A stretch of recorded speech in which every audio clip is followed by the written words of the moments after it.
I think that's one of those things that I think. I mean, this is a general trend in society that there's a lot of short-term thinking. There's a lot of immediacy bias. Something needs to happen right away, or it doesn't work. And Yeah. that's just not how geopolitics works.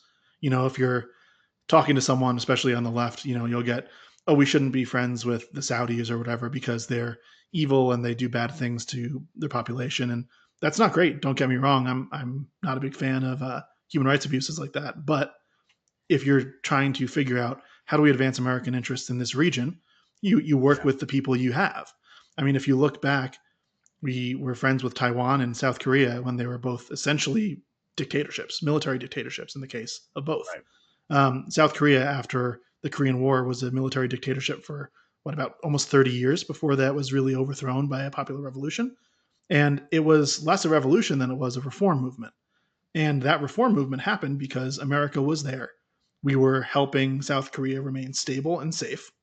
And we didn't tell them, you need to become a democracy tomorrow. We kind of led them in that direction. We helped them develop.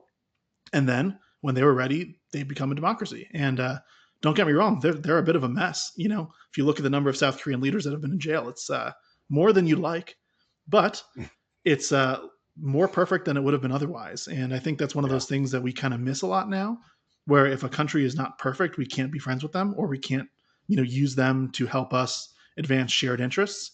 And I think Yeah. that's just really counterproductive. I mean, if you look at just the way Saudi Arabia has changed in the past 10 years or so, it's Yeah. significant.